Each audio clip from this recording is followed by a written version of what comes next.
আমাদের জীবনে যখনই কোনো একটা বিপদ হয় তখন সাইকোলজিক্যালি যে জিনিসটা আমাদের জন্য চিন্তা করা ভালো যে ওই সময়টাতে কোন জিনিস আমার কন্ট্রোলে নাই আর কোন জিনিসগুলো আমার কন্ট্রোলে আছে।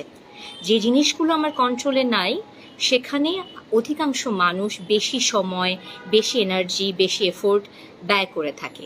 কিন্তু নিয়মটা হলো ওখান থেকে একটু সরে এসে যেটা আপনার কন্ট্রোল করা যায় ওই জিনিসটাতে একটু বেশি ফোকাস করা। আজকের আমি ভিডিওটাতে ওই পয়েন্টগুলো নিয়ে আসলে মূলত আলাপ করবো। আমি সবার আগে আপনাদের প্রত্যেককে যে জিনিসটার কথা বলবো, যখনই আমাদের জীবনে যত বড় সংকট আসুক না কেন, এই সময় একটা জায়গা থেকে আমরা যদি একটু স্টেবল রাখতে পারি ওই জায়গাটা থেকে, তাহলে এই লড়াইটা লড়ে যাওয়া আমাদের জন্য সহজ হয়।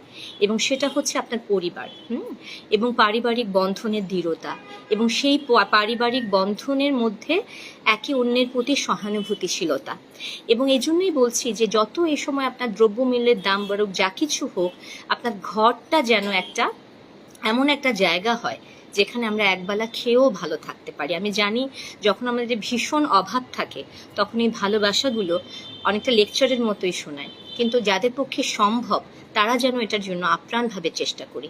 এবং এখানে না সূরা ফুরকানে, যদি আমি ভুল না করে থাকি, একটা খুব সুন্দর দোয়া যেটা কিন্তু আমরা সব সময় করার ব্যাপারে আমরা উদ্বুদ্ধ করি, সেটা হলো যে আল্লাহ আপনি আমাকে চক্ষু শীতলকারী স্পাউস অর্থাৎ স্বামী বা স্ত্রী দেন, এবং আমার সন্তানকে আমার জন্য চক্ষু শীতলকারী করুন না। এই দোয়াটা এই সময় ভীষণ ভীষণ পাওয়ারফুল। এই দোয়াটার পরিমাণ আমরা অনেক বেশি বাড়িয়ে দিতে পারি।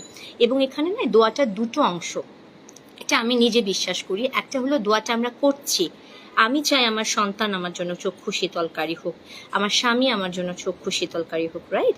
আর একটা দিক হচ্ছে আমি তো একজন স্ত্রী হিসেবে চক্ষু শীতলকারী কিভাবে হব, একজন সন্তান হিসেবে আমি চক্ষু শীতলকারী কিভাবে হব।